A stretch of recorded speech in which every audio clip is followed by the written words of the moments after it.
Good morning. Welcome to Time in His Word. Boy, I goofed.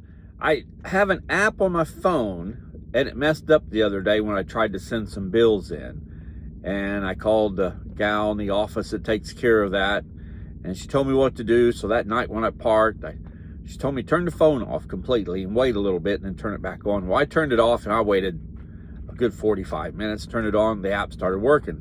Great. So I sent them 2 bills, and then I finished the load that I was delivering, and I set those bills where I normally do. Though just above, there's a shelf above my driver's seat where I keep my road map, and I tuck my bills in that map where I can see that I have bills that I haven't sent in yet because I don't get on them right away. Well, 10 o'clock Sunday night is the cutoff time for sending in bills. Well, it's going on 3 o'clock in the morning, and I look up, and there's the bills that I didn't send by 10 o'clock yesterday. So what happens? Nothing big. The world doesn't stop. I don't get in trouble. It's just my check for last week is 1 load short, but it'll be on this next week, which in trucking, your paychecks vary from week to week because you're paid on mileage while I'm paid on percentage. And so, whereas if you work a 40-hour week, your paycheck is the same every week unless you have some overtime or you miss a day. My checks are never the same. They're inconsistent.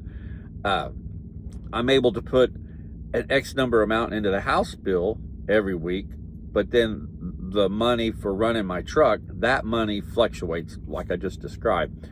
So, while I'm aggravated because I didn't send them last night, and I looked right at them yesterday afternoon when I got parked, like, I got to send those, and I got busy making dinner, and I was watching an old Western movie, then I went to bed because I was going to get up early and didn't send them, and now it is too late. So I'll send them later today.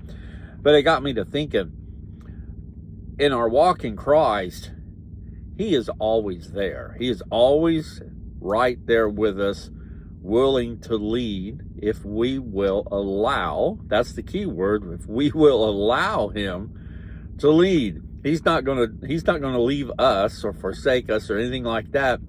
It's always us as the individual that pulls away.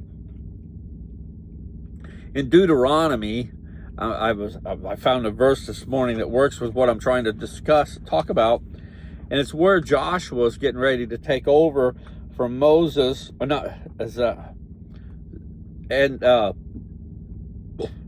is telling him that, don't worry, God's always going to be with you. He's going to lead the way. Everything I just said, Moses is telling the people, and they're getting ready to go into the promised land after they've been wandering in the desert for 40 years.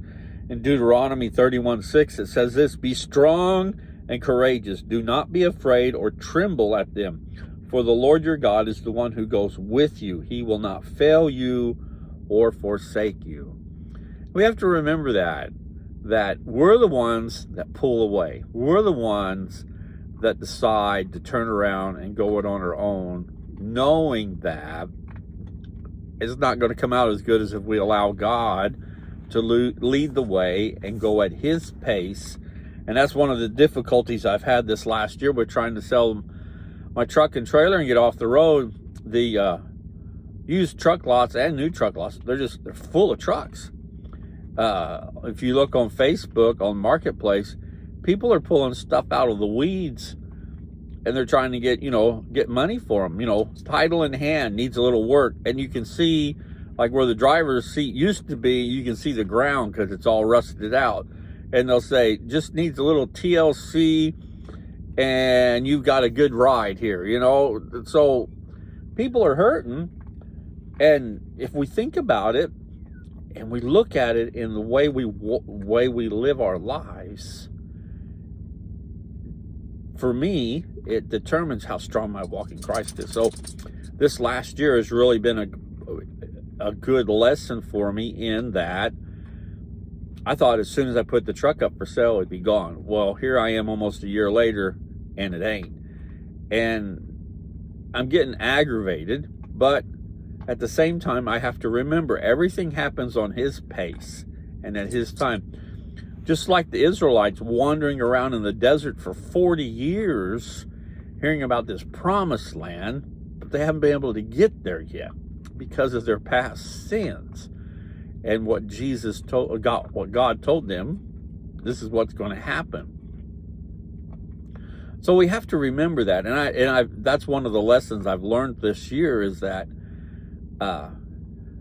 it didn't happen like I wanted it to. It's going to happen like God's got it planned out to do, and I have to remember that.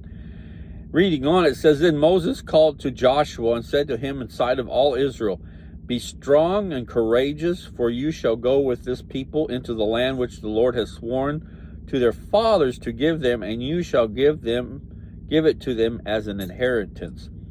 The Lord is the one who goes ahead of you. He will be with you. He will not fail you or forsake you. Do not fear or be dismayed. And we have to remember that in our walk in Christ, that things ain't gonna happen on our time. Just like me forgetting to send those bills. So in a couple of weeks when I get paid for this last week, my check's gonna be sure to run, but it'll be on next week. It'll make up for it. We have to remember that while this week might be bad because it didn't turn out like we wanted, because maybe we decided to do something on our own instead of allowing God to lead us. Well, next week could be better if we decide to allow God to lead us instead of trying to do things on our own. So, this is Monday, the beginning of a new week. We more than likely, if you went to church yesterday, you heard a fabulous message. You're kind of fired up and ready to start the week.